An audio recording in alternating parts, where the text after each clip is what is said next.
was, and so we ended up bottling it without doing any botanicals, and so it's essentially kind of like a barrel-aged vodka, but it's not quite distilled up that high. What? I had missed to take a picture of it. Yeah. Oh, go ahead. I don't You're gonna mess up your flow. I don't care. You know how I roll. So this came out last year. Some stuff that you probably haven't found or tasted before. Figured it'd be the fun stuff to taste. Would you like? I have a YouTube channel, by the way. Yeah. Welcome back, everybody. Would you like to introduce yourself for the YouTubes? Yeah, sure. I'm Robert Licorice. I'm one of the owners and distillers at Ironroot Republic in Denison, Texas. He's running us through a tasting today, folks. That's Andrew. Hello. We're going to taste a couple different whiskeys, and then one thing that's not quite whiskey, that's kind of fun, unique product that we put out there called Starco. We do like a barrel of it a year for fun now because we enjoyed it so much. Nice. Yeah. Smells good. Mm-hmm. So our mash bill on this guy is a caramel malted wheat and yellow corn. So it's actually a roasted wheat that we use for it. And then the rest of it's going to be yellow corn. So it's the same mash bill we use for our base for our gin. Some of our wheated mash bill. We've got a couple bourbon versions of this as well. But it's kind of a fun, unique. This one was distilled up to just a little over 190. So this one essentially was vodka, but it's non-chill filtered, so it still has a lot more of its character than you typically would. And it was only distilled 3 times rather than like 5 or 6 that you would for vodka. What gives it that like lacquer, like those legs like That's that? going to be 2 things. One, proof, and another one's going to be sugar out of the barrels, like the wood sugars. Will give it a little bit more thickness. And so this guy's coming in right about 107 on proof, but it's quite a bit different than our other, barrel-aged spirits that we have out right now. So I like starting it out to kind of refresh the palate a little bit. Man, that's not bad. It's different, for sure. It doesn't have a vodka feel to it. No, not at all. It also definitely doesn't have, as part of that, the heaviness or the finish that I would expect at a proof like that as well. Super smooth. I can drink that. Yeah, it's 53.45. Yeah. Yeah, it's got some proof on it. Not quite the 107. I'm always you always have to be very nervous about anything that's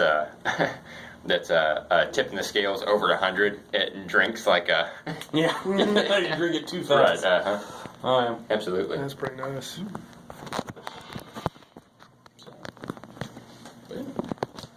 It's got a fun, little bit more unique thing that we've put out. Nice. All right. Now stepping up the proof game here.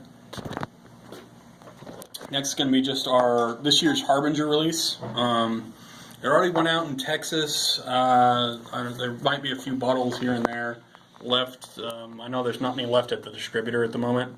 Harbinger, we put out 115 proof now as far as the regular releases of it. So it's not cask strength, but it's just under, because generally we'll be between 117 and 118 at cask. Because we'll put in anywhere between 114 and 118, generally in barrel, and through evaporation stuff, generally we get above 115. So it's nice, still really drinkable at 115, but not quite cask strength. Do you lose any alcohol during the bottling process? The filtering, does it drop any at all? Yeah, there's as far as ABV, not really. We do very little filtration. My goal is to get it as close to out of the barrel to you as possible. So generally we just do a particulate filter. So we're just pulling out barrel char. Sometimes we do a little bit better job than others. Sometimes it's a little bit. It's like you can see Get some sediments. a little sediment in the bottom of the But barrel. that's the good stuff. Yeah, absolutely. But that's also, when you talk about, the quality that you want in there, that's a pretty easy sacrifice to make. Yeah. To have that, to make sure that you're getting the flavor profile that you want to get out of it. Yeah, so I want it to be as flavorful as possible, and the more that we take away using filters and stuff like that, the more it's going to pull that flavor away out of it. Yeah. A little taste. So Harbinger was the very first whiskey we ever released, hence the name. It's kind of a little bit of a foreboding of things to come. We tend to be a little bit little bit more dark humor around here. It's why our big still out there, his name is Jim Bowie. It's because he was born in Kentucky and hopefully he's going to die in Texas. So, so this guy's what showcases purple corn, bloody butcher, a little bit of Floriani, and just a little bit of rye. So it's only about 5% rye in this total in this one. Whereas the Promethean's going to have a little bit more rye in the mash bill. It's be about 10% versus this guy. Has anybody ever told you I get like this heavy, dark coffee note? My brother calls this brunch because he gets like dark coffee and molasses and those type of notes out of this. And again, so this is going to showcase the different varieties of corn, and then you're going to have about 30% of the barrels in this are also going to be European oak. So it's going to have a little bit more cinnamon and those type of notes rather than just vanilla caramel. So cinnamon, clove, that type of stuff. Oh yeah, clove. That's what it is. Definitely. So the nose. I don't get as much of the coffee, but I get a ton of like the molasses on that. Very, very sweet on the nose, and then it's kind of a nice juxtaposition between that actual finish on it. I'm glad you shoehorned that word into there. Juxtaposition. I feel like I was shoehorning it all, my friend. It slid right in. Yeah, that's. And 57.5 definitely does not drink like 57.5. Again. That is incredibly. Are y'all not required to put like a label on there or something? No, warning, does not taste as heavy as it is. No, I think what we found is, so when we were designing the big still out there, you'll notice when you look at it, it has a very sharp downward angle off the top. And so a lot of scotches are going to have an upward angle, and what that does, it creates a little bit more reflux in that line arm, and the heavier stuff's going to fall back into the pot. Whereas for us, with that downward angle, it's going to come over a lot more, just like Mortlock and those type of whiskeys. And so you're going to get a lot more of those heavier oils and stuff, which really soften it on the palate. Cool. Dilute it down a little bit. Well, I was seeing what the play was with a little bit of water as far as like trying to marry that nose and the palate as far as the sweetness and the spice on it. The spice comes down a little bit, but it still has a very similar finish on it. That's where the rye comes through on the finish, as well as it's really that flint corn. Off the still, that flint corn, we like that flint corn is the most, I guess, disparate of all the spirits that we do, as far as it tends to be very sweet up front and then finishes with spice. As a new make spirit, it actually has a lot more cayenne pepper type notes rather than like a spice from like a rye that's going to be very herbal spice. It tends to be a little bit more peppery as a distillate, and so we like a little bit of that else on the finish, just to remind you you're drinking a little bit of high proof. So we have just a little bit of that in there. That's why it's about 5% of that flint corn goes into this guy. So, but yeah. I like it. I'm about to go use the bottle. If I can find one. Yeah, I might have a few around here somewhere. Knows a guy. Yeah. I was admiring your other cabinet you have That's over right. there. Yeah. I see what y'all like to drink. Well, no, the stuff that we really like to drink, we have to keep in Jonathan's safe because we drink too much of it if it's That's out. the problem. So as a distiller, what would be, other than your own product, would be your go-to? Depending on your feel. Yeah, depending on your feel. Different times of year, Not different asking stuff. for the best. You don't hate that question yourself, I and then know, you're going to kick I it know. back. I mean, like during the winter, I tend to, especially if I'm going out and I'm just going out for like one drink for the evening, I love going for smoke. I like the young, rugged Isla scotches. Smart 13, 14. So that's just run it a little bit. A Lagavulin 8 too is so Man good. after my own heart. Yeah. I was really excited the other day. I found a committee bottling of Kelpie that's still sitting on the shelf. They had it at $80 marked down, and I got really excited about that because I really enjoyed it. One? It was only one. They do have some regular Dark Cove left, which I was surprised about. I have to rope them into coming next Tuesday too. So for me, like during the winter time, and I especially like sometimes after we're done distilling for a day, we actually have a fire pit out front, and so we'll shut everything down. We'll go out there. Jonathan will put some like steaks or hamburgers on the grill, and as a family, we just come together and like grill. We might have a cigar later in the evening, but just that hanging out with like a single dram of some, a big peaty scotch would be a lot of fun. Other stuff I really love, one of my favorite distilleries you don't hear as much about is Glengoyne out of Scotland. Some of their more sherried stuff, the Teapot Dram, the 21, 25-year-olds are just fantastic whiskeys. As far as when we come back to bourbon, which again is one of my first loves in life, I'm a big fan of like Four Roses, and we were talking about Wild Turkey. I don't think it's enough love, especially like some of the Russell single barrels have been really fantastic bottles. This last year, some of my favorite stuff this last year was some of the Russells. Going to, let's see, and the other thing I really love brandies, especially Armagnac. Armagnac to me is phenomenal, especially if you're one of those people that's like has come to like cognac and you're like it's a little bit light and I'm not quite as flavorful as you want it to be. It's a little bit more nuanced and light. Armagnac, like to me, is that bigger, bolder cousin. So it's going to be a little bit more oak to it. It's going to be more viscous, be generally higher proof. So you can come in and find a lot of like 50%ers on the Armagnac side, and it's so affordable. I mean, you can still buy like 30-year-old Armagnacs for $80 to $110. Like it's such an affordable spirit that's really tasty and really really great. So. Awesome. I'm gonna have to get some recommendations from you on that later. Yeah. No. I know I love that profile as like a second finish on stuff, and that kind of marriage. But I've never specifically gotten to the spirit itself on that. So I'd love some recommendations. Oh, yeah. To kind of. Well, that's cool, man. Thanks for your input. Yeah, no problem. I mean, again, you can't go wrong with some of the older MGP stuff He as doesn't know how well. to edit. Yeah. It's one shot. One take. Again, one of my mentors, she's the blender for out in DC, the guys that do cigar blend, Joseph A. Magnus, and so she will grant us some of that every once in a while. When she comes for a visit, she'll bring some with her, and those can be some really tasty. Some of those cigar blends are really really tasty whiskeys. So. Sorry to off track the taste. But yeah, no. So as far as me, outside of my own stuff, again, there's some of the Balcones, like staff selection stuff's been really great over the years. That I absolutely love.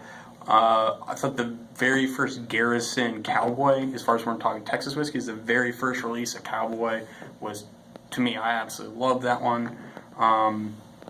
So I mean, there's some really good stuff coming out of Texas, which is really really great and tasty. And Andalusia's doing some cool stuff down south. Real Ale Spirits has surprised me with some of the stuff that they've come, which they're kind of way outside the box as far as what they're putting together and doing, which is really cool. So yeah, I know there's so much exciting stuff to taste and drink right now that as far as like whiskey lovers, you're really living in a golden age. As much as we complain about stuff, it really is. There's more variety and more available than there's ever been before. So It's awesome. Yeah. It's also sifting through all that. Yeah, getting through all the other stuff to get to the really good stuff. But yeah. All right. All right, next up is going to be Hubris. So Hubris is kind of the first whiskey that we really kind of made a mark with. This is going to be a purple corn mash bill aged in used European oak casks. It used to hold our bourbon. Now it holds Hubris. You can see even as corn whiskey, it still gets some beautiful color to it. And so this is our first one that won the really big awards, and people started talking to me as a person. As a person? As a person. Oh my God, you exist. No, so the Whiskey Magazine, it won Best Corn Whiskey in the World. San Francisco, Best in Class. Fred Minnick mentioned you, and then obviously people get really excited. Old Fred Minnick, huh? Yeah, when he mentions people get excited. Yeah. So he's a. I'm glad people are finally starting to listen. Yeah. If he could stop suggesting things, that'd be great, because we could find stuff on the shelf again. That'd be really nice. But so this guy is going to come to us pretty much at cast strength. It's 117.8 this year's release. So this guy will be hitting stores. We're sold out here at the distillery, but should be hitting stores starting in probably about a week or two. So it just got to the distributor. So 8.9. yeah. Corn whiskey. Oh, she pretty. Oh yeah. This is the very first. Hubris was the very first thing I had from Dutch as well. Yeah, so for us, what's really, to me, what I really see a lot of exciting stuff happening in Texas is going to be used casks. Not that we can't make great and wonderful bourbon, but used casks, not only do the rules open up, but allows us to do a lot of different stuff. Like, for us, I can use a lot of the traditional brandy techniques. We started off in newer barrels, and as it gets older, I can move it into older, more exhausted barrels, so it can just sit there and oxidize and do its thing. So for us, we can avoid getting over oaked, which again is very easy to do in Texas because of the heat and the intensity. So it allows us to age whiskey a lot longer than would otherwise be possible. But you know, at the same time, when people start talking about tequilas, you know what, and añejo tequilas, what you know, 2-year-old essentially. Extra añejo is like 3 to 5 years old. I mean, young stuff can have some really cool flavor and character. But I think there's a lot of future and like long 10-year-old spirits in Texas if we can do used casks. So this is the first one that we've done where I taste the proof. Mm-hmm. You know, Yeah, this guy's gonna love it. Yeah. I get the heat on it. It's coming up, and it's that good too, where it's, you know. Did you say good? Absolutely. Well, last time I said juxtaposition. When I use syllables, you make fun of me, so I thought I would drop them down a little bit. 2 syllables. That's what we're looking for. This is the cutoff. 2 and done. 2 and done. So to me, this is one of the things that's kind of unique about us is that we use quite a bit of European oak, whereas most distillers are using just straight American. And for us, I really love, I do love traditional American, the vanilla, caramels, those big notes, but you can get so many other flavors from other types of from French oak and European oak. And this guy really showcases kind of what European oak can do as far as that clove and a lot of complexity coming from that wood. And for us, it was kind of a match made in heaven with this purple corn mash bill that we do, because you get a lot of the fruits and some of the sweetness from that corn, and then you back it up with a little bit more tannin, and then all that cinnamon and clove and those type of notes. It is definitely not the profile you expect. If someone says, "Hey, do you want to try some corn whiskey?" No, this is slide it across the table. This is not the profile you're expecting to get off that at all. And like for me, like that's. I feel like that's part of the fun. You guys, you guys like. I mean, I've got some 100% corn distillate at the house, but can't call it whiskey. Definitely doesn't taste like this. It's, you know, as we said, we're trying to. Part of the fun of what we do is trying to elevate some of these, you know, lesser respected categories, and that's. And to me, it's a lot of fun when you have someone that tastes it and goes, "Wow, corn whiskey can taste like this." I'm like, "Yeah, no, it can." Right. Yeah. You know, you just got to treat it a little bit differently. And I mean, even at 58.9, it's still, you can taste the alcohol, but it's not blowing your palate out. Right. So. And one of the reasons I like the higher proof stuff is that I get to play with it a lot more in the glass by adding water, and it's a choose your own adventure rather than me telling you what you need to drink it at. So that's why most of our stuff tends to be right above 100 proof, is because I want you to be able to have that play with your whiskey. Well, it's like cooking also. You know, I look at it where I gravitate towards the higher proofs, but you know, I can always add water to it.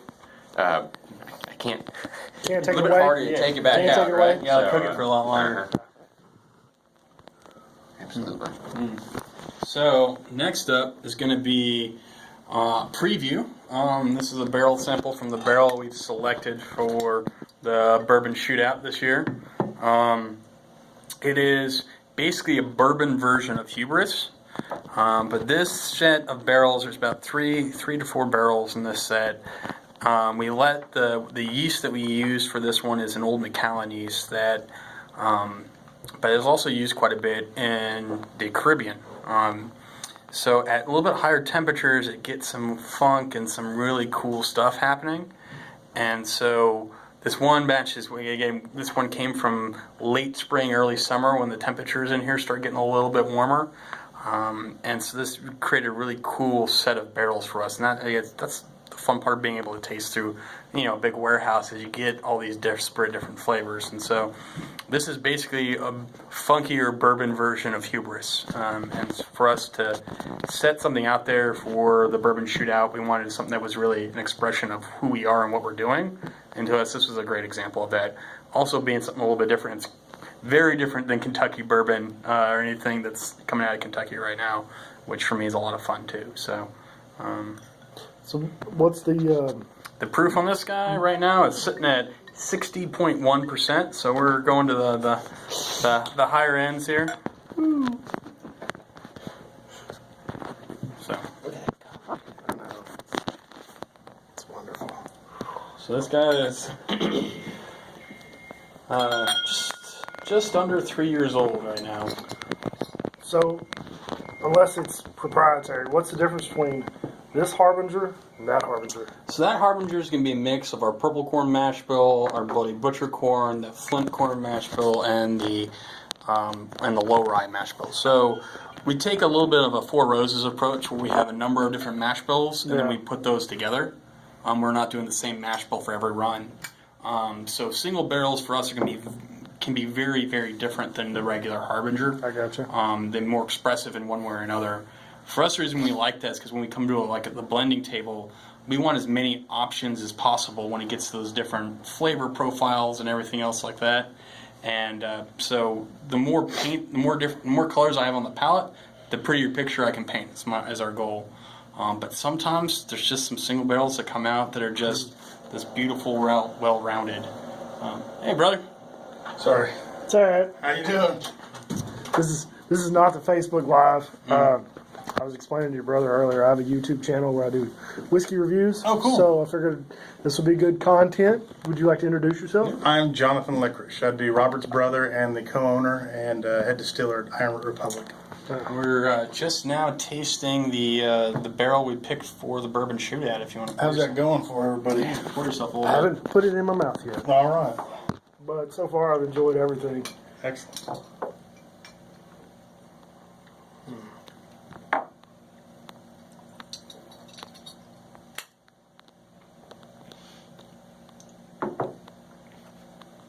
Pretty good pick. Again, though, so dialing back, that is not 120. No, no, not at all. It is. That is, that's dangerous. I mean, 120 proof. That is. It's an easy drinker, yeah. Yeah.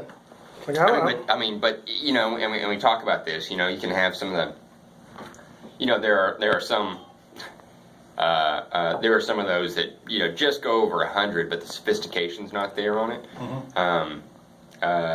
And you taste every bit of it, and you get that flavor, and then it gets a little bit lost in some of the heat on that. And this one is all this smooth and finish. It's velvet. You're getting all of that, yeah. This is really starting to.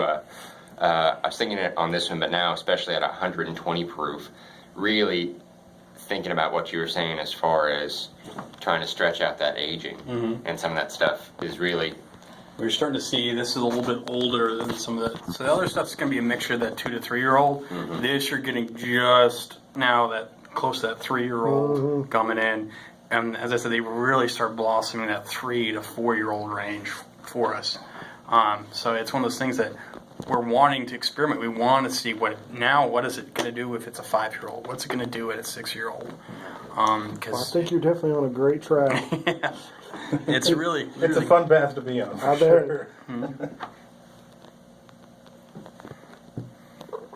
Yeah, that was. I could see myself drinking a lot of that, and then not walking. Wow. It won't take much. No, Yeah. probably that bottle. Yeah. Yeah, what is it? Cody has asked us if you like it to make sure that barrel's set aside for your club too. So Absolutely. it will be in. Oh, Cole. Yeah, Cole. Sorry, Cole. Oh yeah, that would. I'll buy a bottle. Absolutely. Absolutely. So we'll be going around and using this to start coming back around in the beginning of the year once we get through. Yeah, once you get through this, get through everything and want to start doing some different barrel buys on some some of the stuff we've been fortunate enough to do really good tastings on as well. So yeah, so depending on how it goes, well, if you guys wanted it, it has been tagged to be set aside at least for the moment for you guys. Yeah, so, yeah, absolutely. So we'll see what everyone thinks at the event. Mm-hmm.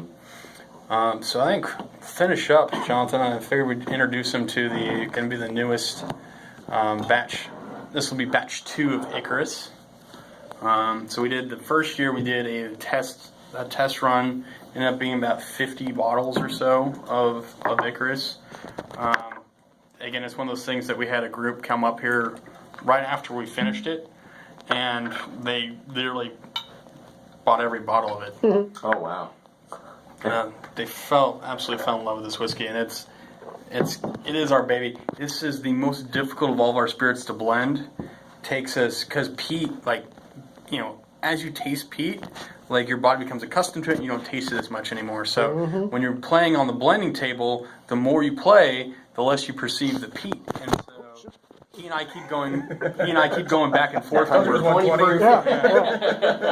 and I will keep going back and forth on the blend. Like, no, it needs more peat. And he's like, no, I think it's peaty enough, and we have to set it aside. So kind of make it a slow process on that because you can only. It took us, 6 months to blend it? So spend so much time Yeah. in that work, Well, and then even after you get it blended and you think it's perfect, the peat will actually dissipate a little bit over time. So you got to let it sit, and then you can come back to it. And so this was more of a long-term blending process for us. So It's been on the blending table. I mean, it's still in barrels, but we've been playing around with the blend for it for a year almost now. We're on 10 months that we've been toying with it. Is that how long this one's been in the barrel? No, it was in the barrel before we put it into the finishing barrel. 2 years in original barrel, a year in finishing casks, then put back together, put back in its original barrels, and now it's been about 5 months in its original barrels again. So you're 3.5. So this will be the oldest thing that you've tasted today. Nice. Was this 134? Yeah, I believe it's 134.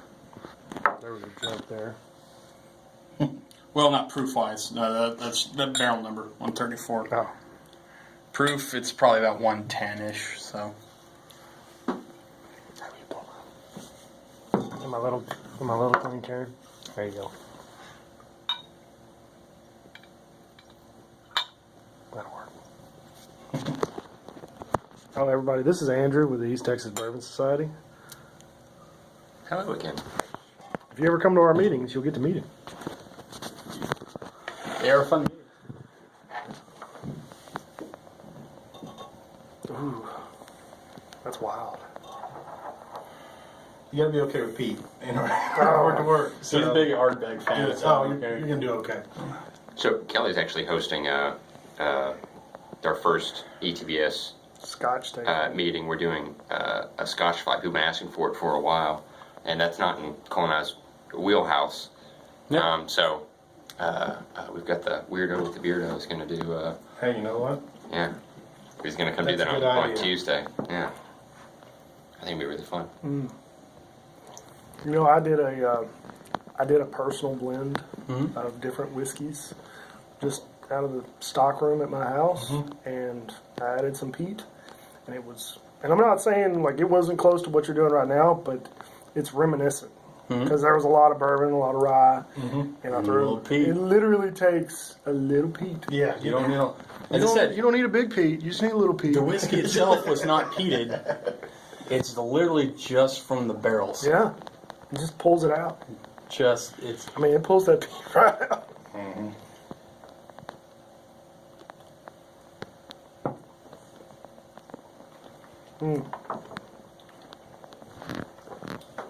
Yeah.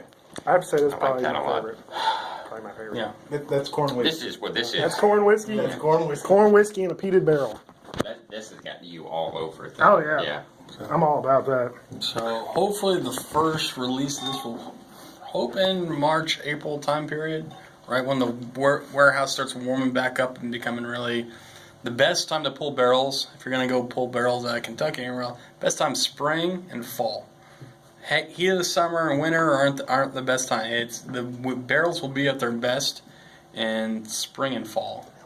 Can those shifts in the pressures and temperatures start occurring That's the that's when because just over a month or even just during the course of the year, barrels will get better and worse and better and worse, and you really have to start tracking them. But from what we've seen, and again talking to a lot of the guys over at Cognac, spring and fall are the best times for blends, best time for pulling barrels. Well, in the winter they tend to kind of lose a lot of their flavor, and so you don't get quite the depth in them. And during the summer, you get a little bit more of that alcohol coming out. So you're fighting the They're more aggressive. you're fighting the ethanol just burn to try and find the flavor. Is it the heat pushes it out or pulls it in? I don't remember. So when it gets hot, it'll actually push into the wood Okay. when it's in there. So So you're wanting more of the temperate climate, so it's just kind of sitting there, and it's When not the whiskey really. is more active, that's when it's spicier. And then as it's kind of in that, those moderate temperatures and where it's kind of like in the middle of pulling back and pushing forth, like that's really when whiskey tends to be its best. Sure. My spot. yeah, if it's been constant back there, pressure, humidity, and temperature for a while, that's kind of when we find that they kind of settle out and they're soft like this guy right here.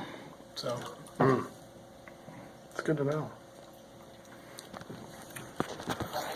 I think that's all we got. I might be running out of battery space or space in my phone. 120 proof. Yes, 120 proof. Thanks, guys. Appreciate it. Thanks for having us. thanks for having us. Looking forward to seeing you here in a couple months, and Wow, a couple A weeks. couple of weeks, man. It's coming. I'm hungry. Leave me alone.